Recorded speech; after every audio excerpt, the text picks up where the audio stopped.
Que alegria, irmãos! Estamos aqui nessa nossa aula, estamos apresentando a disciplina de educação cristã. A nossa alegria é porque podemos levar esse ensino a muitos lugares através do ensino à distância. E é isso que Missões Nacionais quer fazer através da sua Universidade de Missões. Eu sou o pastor Valdeir Contaifer, eu trabalho como missionário da Junta de Missões Nacionais, de todos os batistas brasileiros, e o meu trabalho consiste em ser reitor da Universidade de Missões. Nós treinamos os missionários, os vocacionados e todos os parceiros que queiram se envolver na obra de missões, na obra missionária. Então vamos lá, vamos começar a nossa aula de educação cristã. A Bíblia diz muito a respeito da educação. O apóstolo Paulo, por exemplo, oferece muitas palavras a seu discípulo Timóteo a respeito da educação.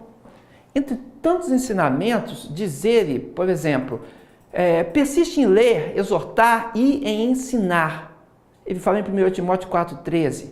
Ele diz, e o que de mim, entre muitas testemunhas ouviste, confio a homens fiéis que sejam idôneos para também ensinar os outros.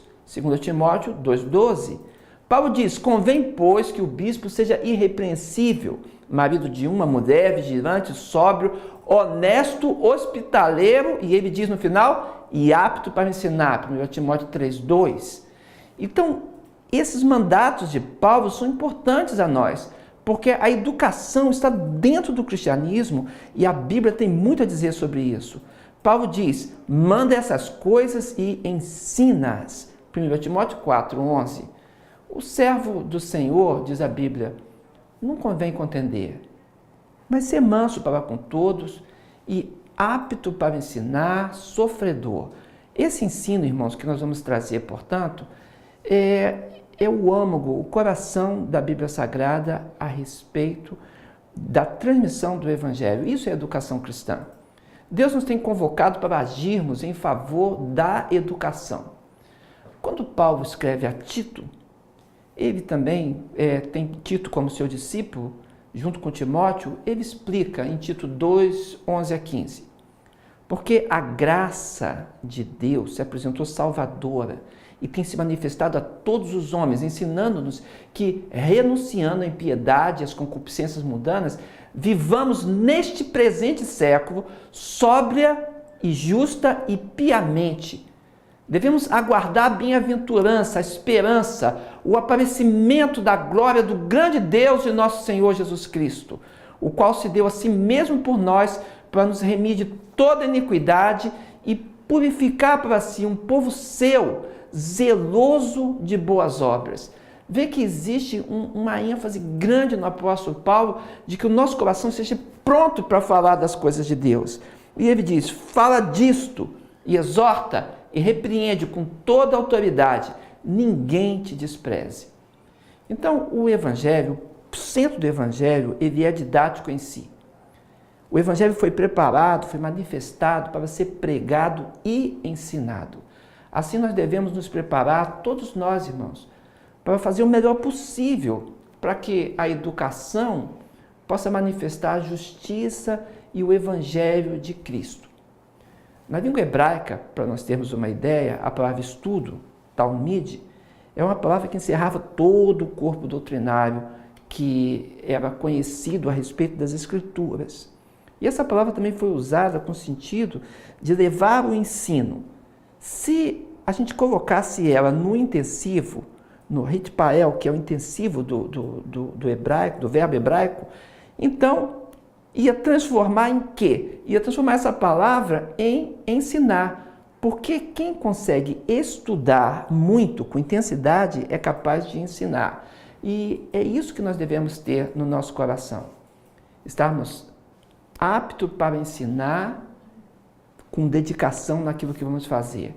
E eu quero convidar você a você ser um professor, ser um ensinador, a passar a palavra adiante. Para isso a educação cristã existe.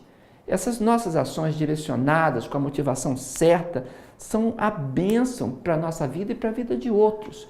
E o que acontece no relacionamento com Deus, entre nós e Deus, também acontecerá no relacionamento para com o nosso próximo e para com as pessoas que nós estamos ensinando. Então, a Bíblia nos coloca que aquilo que nós temos de comunhão com Deus deve ser intensificado.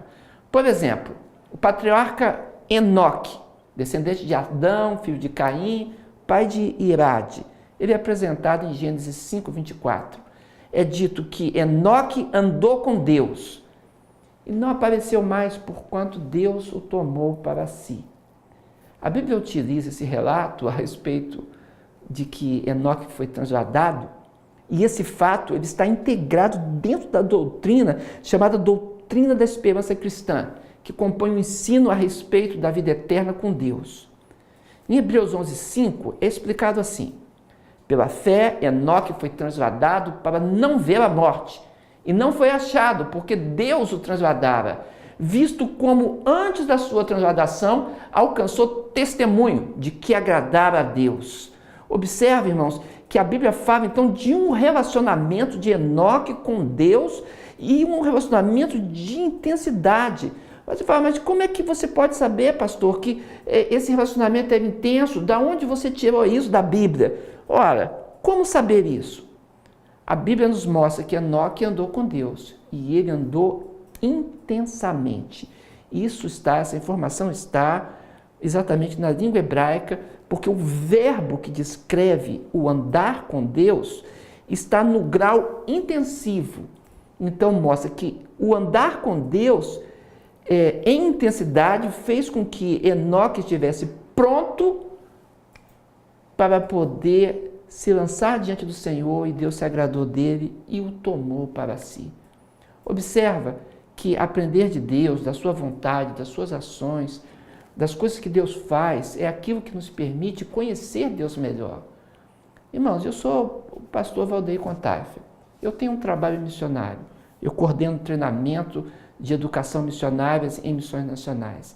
E eu quero dizer para vocês o seguinte: o missionário que realiza a obra de Deus, tendo a intensidade do seu coração em buscar o relacionamento, será quem melhor se tornará capaz de ensinar a outros a respeito desse relacionamento e do entendimento da palavra de Deus no seu coração, na sua mente, nas suas ações, no seu testemunho.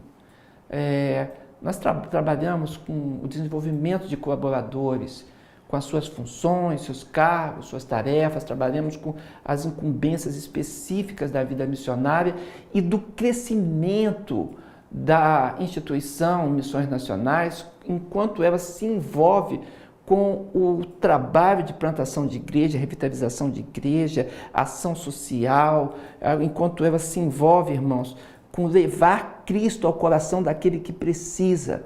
E são muitas as ações que acontecem em missões nacionais. Imagina a quantidade de treinamento e de desenvolvimento que é necessário acontecer. Ora, essa tarefa toda, ela é uma tarefa educacional. A gente tem para isso um uso de uma plataforma de ensino à distância, que eu quero apresentar para vocês. Essa plataforma, ela trouxe maior mobilidade, maior velocidade e fez com que a educação tivesse um maior alcance. E todos vocês podem participar da nossa chamada Unimissões. Unimissões é um nome carinhoso que nós damos para a Universidade de Missões Nacionais. E você vai ter uma oportunidade de ter acesso ao conhecimento e tudo que está estruturado com as ações para o preparo e incremento das equipes em nosso quadro de missionários, funcionários, voluntários, bem como uma ferramenta eficaz na capacitação dos vocacionados e de todos que se envolvem com a obra missionária. Deus tem sido propício a nós, irmãos. Eu quero convidar você a participar conosco dessa disciplina. Vamos tratar a respeito da educação cristã, educação religiosa, da educação que envolve o nosso coração e que Deus nos abençoe nesse propósito. Então, eu quero dizer o que é educação. Educação é um conceito amplo e ele abrange toda a realidade humana. É um processo de desenvolvimento que visa atingir os objetivos sociais e prepara também para viver a cultura. A igreja comissionada não deve se limitar às suas partes internas da igreja somente, as suas portas, as suas paredes. Ela tem que sair, ela tem que se expandir. A igreja precisa ir ao encontro do sujeito da educação, onde quer que ele se encontre. A igreja precisa dar oportunidade para a proclamação do Evangelho. A igreja precisa, irmãos, levar o ensino das coisas de Deus a quem recebe essa informação. Ora, nós sabemos que Filipe, o livro de Atos mostra isso, ele foi enviado por um anjo a pregar para uma só pessoa no caminho deserto. Isso está lá em Atos 8, 26 a 40. Ora, Jesus também, ele disse a Ananias que devia ter salvo de Tarso, lá em Atos 9, 10 a 17, que era somente uma pessoa. E daquelas pessoas o coração se abria e a obra se multiplicava. O ensino é muito importante, irmãos. Pedro foi mandado ir a Cornélio, está lá em Atos 10. E Paulo teve que seguir até a Macedônia para atender o apelo da obra missionária. Está em Atos 16, verso 9, verso 10.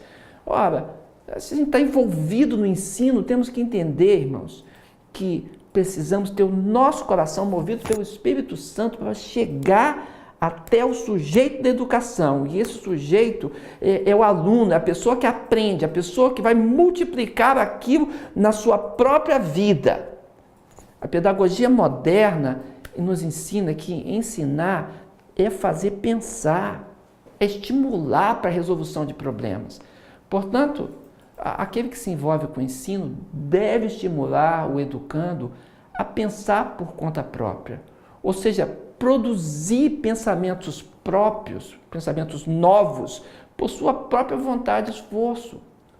Não se sabe bem porquê, mas tem professores, tanto na educação secular, quanto mesmo na educação cristã, é um erro, é um desvio, mas que não fazem com que os seus alunos tenham a oportunidade de pensar com autonomia. Ora, se Jesus, que é o mestre dos mestres, não agiu desse modo, Jesus sempre estimulou seus discípulos a pensarem por meio de perguntas. Perguntas que inquiriam, que falavam ao coração. Jesus levantava situações que requeriam profunda reflexão. Os questionamentos indiretos que ele trazia exigiam que os discípulos pensassem, comparassem, examinassem. As pessoas ao redor se lembravam daquilo que ele dizia e começavam a avaliar o que tinham aprendido. Ao ensinar a multidão por meio de parábolas, Jesus estava estimulando aquelas pessoas, estimulando seus alunos, seus discípulos, seus ouvintes a descobrirem o significado das palavras que ele proferia. Portanto, irmão, você que está se envolvendo na obra de levar o Evangelho, incentive a construção do pensamento. É muito importante essa autonomia, levar o outro a conhecer e falar do que tem conhecido é o nosso desejo e a nossa missão e o nosso coração. A pessoa recontar com as suas palavras e com a sua mente, com a sua imaginação. Isso faz com que elas possam aprender e assimilar o pensamento central do conteúdo do ensino com mais facilidade. O correto, irmãos, é elaborar questões que permitam ao aluno refletir criticamente em mais de uma possibilidade de resposta. Porque na procura pelas melhores e mais adequadas respostas, os alunos, eles ponderam, analisam, eles veem as experiências anteriores, buscam novas informações que os ajudam a esclarecer, explicar e até a validar a nova experiência de aprendizagem. O aluno que pensa com autonomia, ele tem mais iniciativa, determinação, está apto para colaborar com o professor e também para partilhar seus conhecimentos com os colegas, com as pessoas de fora. Pensar é aprender a ser livre, responsável e honrado. É duvidar, questionar, não de forma orgulhosa, presunçosa, mas visando o bem comum. Pensar não é repetir ou simplesmente reproduzir, é ativar o que de nobre há no ser humano, porque pensar é também sentir, intuir. Acerca disso nos advertiu um educador norte-americano chamado John Dewey. O objetivo da educação devia ser ensinar a pensar e não ensinar o que pensar. Observa que a educação leva ao crescimento integral, porque desenvolve o ser humano. E nosso maior exemplo de crescimento é o Senhor Jesus, é a educação cristã, irmãos. conforme nos narra Lucas 2,52, que diz assim: crescia Jesus em sabedoria, em estatura e em graça para com Deus e os homens. A palavra usada para crescimento aqui é o termo grego proekopten. Proekopten é um termo grego que pode ser traduzido também como progredia. Crescer no sentido ali do original é seguir adiante, avançar. Observando o crescimento narrado nesse texto de Lucas 2,52, o crescimento de Jesus, percebemos uma harmonia saudável que mostra o crescimento integral de Jesus. Crescimento em sabedoria ou crescimento intelectual, em estatura, saúde física, em graça para com Deus, saúde espiritual, e em graça para com os homens, saúde social. Observa que a educação tem necessidade de se preocupar com todos esses aspectos. É isso que nós chamamos de educação integral, ou seja, que integra os diversos aspectos do ser humano para um equilíbrio que signifique saúde, qualidade de vida. Como a educação pode se envolver com todos esses aspectos saudáveis ao ser humano? Como fazer isso? Simples, percebendo e valorizando os elementos que já fazem parte da vida da pessoa, criando oportunidades para que cada aspecto observado na pessoa possa se expressar na valorização do indivíduo e da cultura onde ele está inserido, mostrando e iluminando temas que ainda não foram percebidos pelo aluno, temas que possam acrescentar uma visão mais ampla da realidade com a finalidade de conhecimento, desenvolvimento e com algumas coisas mais que faz com que o coração da pessoa se sinta pleno em aprender, em comunicar e em viver. Isso é educação cristã e é disso que falamos. Nós vamos ainda continuar, mas que Deus o abençoe. Reflita por uns instantes a respeito dessas coisas. Amém.